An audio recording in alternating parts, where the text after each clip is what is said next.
দাও কৃষ্ণ, তোমার হাত দাও।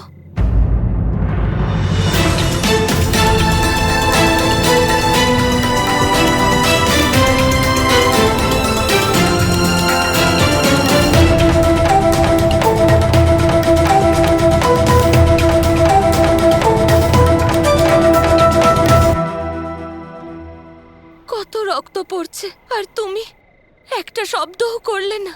ভুল আমারই হয়েছে যে আমি ভাবলাম আমার রাধা আমার জন্য আসবে না।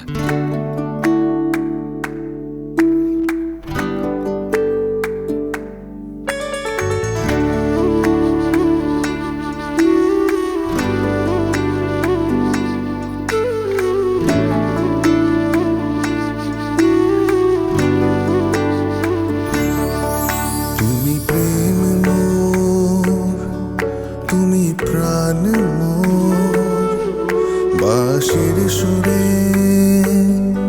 সঙ্গীত মোর। তুমি প্রেম মোর, তুমি প্রাণ মোর, তুমি সাধনা রাধে আমার আধা। শুধুই তোমার স্পর্শ দ্বারা আমার ক্ষত নিরাময় হচ্ছে রাধা। এমন মনে হচ্ছে যেন তোমার প্রেম আবার ফিরে আসছে। রাধে আমার আরাধনা। তুমি যতই যাই করো না কেন রাধা, এই প্রেম কখনো থামতে পারে না। না কৃষ্ণ, এমন ব্যাপার নয় যে আমি তোমাকে ভালোবাসতে চাই না, কিন্তু আমার অন্তর মন তোমাকে ভালোবাসতে প্রস্তুত নয়। তোমার সমাপ্তির ভাবনা আমাকে চারিদিক থেকে ঘিরে রেখেছে।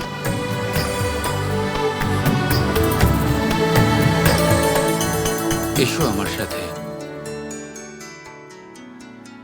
এই পাত্রের দিকে তাকাও। এই পাত্রে তুমি কি দেখতে পাচ্ছ? এই পাত্র জল দ্বারা অর্ধেক ভর্তি, নাকি এই পাত্র অর্ধেকটা খালি? পাত্রে অর্ধেক জল নেই। হুম, এই পাত্র জল দ্বারা অর্ধেক ভর্তি রয়েছে, শুধু তুমি তা দেখতে পাচ্ছ না। তোমার ভাবনা সেই দিকে বয়ে চলেছে যা বর্তমানে তোমার কাছে নেই। মানসিকতা, দৃষ্টিভঙ্গি আর ইতিবাচক মনোভাব, এতে কত পার্থক্য তৈরি হয় তা নিজেই দেখো। কিন্তু এর সাথে প্রেমের কি সম্পর্ক?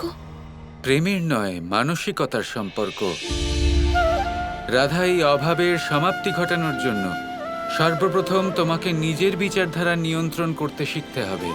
আমার সমাপ্তির ভাবনা যা তোমাকে বর্তমানে বাঁচতে দিচ্ছে না, তার বদলে তুমি এটা কেন ভাবছো না যে আজকের এই মুহূর্তে আমরা একে অপরের সাথে আছি?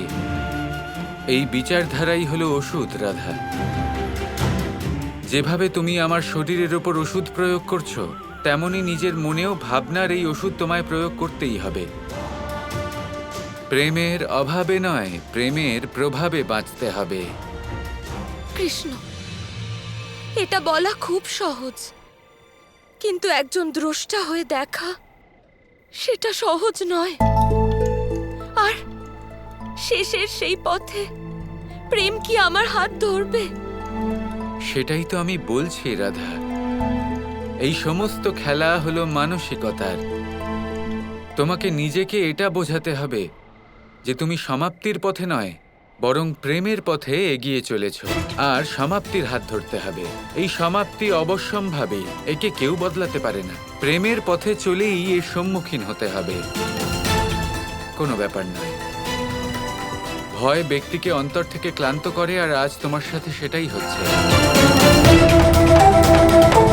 এবার কোনো ব্যাপার নিয়ে কোনো চিন্তা করো না, শুধু বিশ্রাম করো। সবকিছু ঠিক হয়ে যাবে। তোমার পক্ষে আমাকে ভালোবাসা সব থেকে সরল ছিল। ভবিষ্যতের সাথে লড়াই করা বন্ধ করো, কারণ তুমি হলে রাধা, আর রাধা শুধুমাত্র প্রেমময়ী।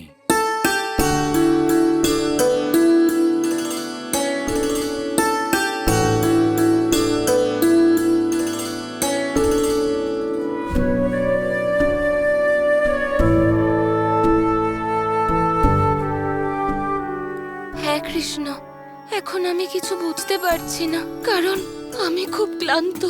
সামান্য কর্মচক্রের জন্য আমি খুব তীব্রভাবে দৌড়ানোর চেষ্টা করেছিলাম। সেটা হয়ে গিয়েছিলাম যেটা আদৌ নই, তাই আমি কোথাও পৌঁছতে পারছিলাম না। কিন্তু এবার আমি প্রেমকে সাথে নিয়েই চলবো, কারণ প্রেমই আমার অন্তিম পরিণতি। কৃষ্ণ, কোনো ব্যাপার নয়। তুমি গভীর ঘুমে আচ্ছন্ন হতে চলেছ, বিশ্রাম করো, ঘুমিয়ে পড়ো আমার রাধা।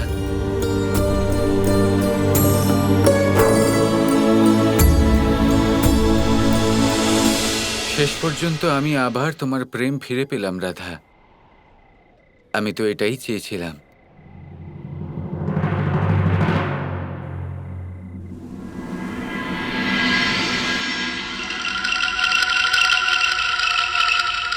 কূটনীতির সবথেকে বড় লাভ হলো যে আপনি নিজের শক্তি প্রয়োগ না করে নিজের শত্রুকে শেষ করে দিতে পারবেন।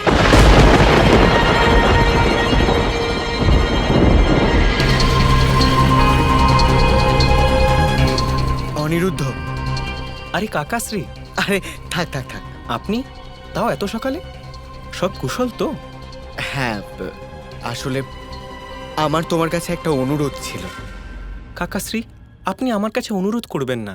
আপনার তো আমাকে আদেশ করার অধিকার আছে। কয়েকজন যদুবংশী আমাকে তাদের বাড়িতে আমন্ত্রণ জানিয়েছে, আর সেই জন্য আমি চাই যে সেখানে তুমিও আমার সাথে চলো। অবশ্যই।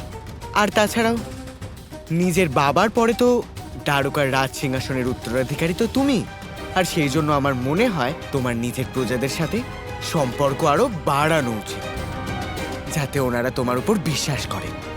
অবশ্যই, আমি তো আপনার সাথে যেতেই চাই, কিন্তু আমি একবার বাবার থেকে অনুমতি নিতে চাই। হ্যাঁ হ্যাঁ, অবশ্যই যাও, নিজের বাবার থেকে অনুমতি নিয়ে এসো। আর আমার পূর্ণ বিশ্বাস আছে যে এই কথাটা শুনে উনি নিশ্চয়ই প্রসন্ন হবেন।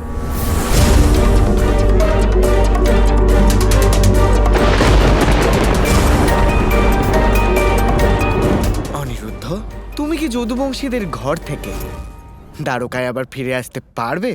আর যদি তুমি ফিরে না আসো, তাহলে তোমার বাবা প্রদ্যুম্ন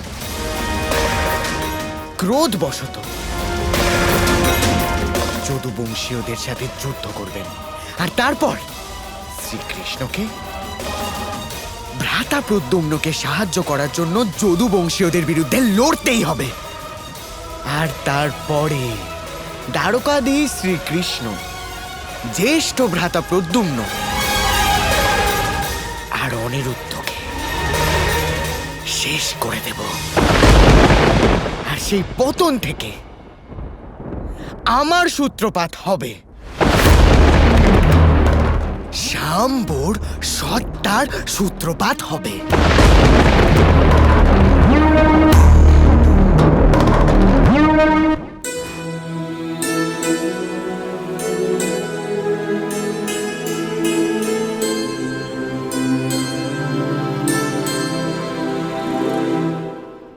আমি বর্ষণার একটা কন্যাকে ভালোবাসি। আজ আমি সুদর্শন চক্র ও সকল দৈব শক্তিকে ত্যাগ করছি।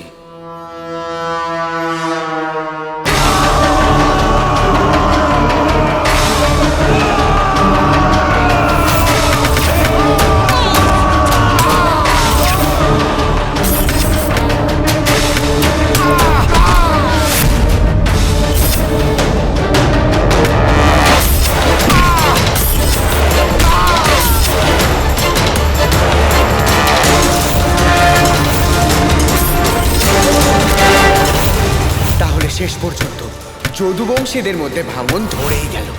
এবার যুদ্ধ হবে, এবার দ্বারকাধীশের পতন হবে, বাসুদেব শ্রীকৃষ্ণের পতন হবে।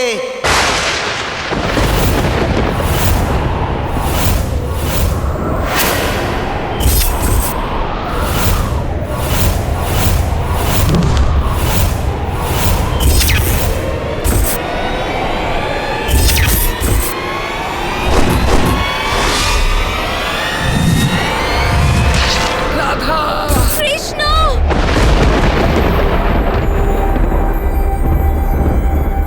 রাধা, কি হলো?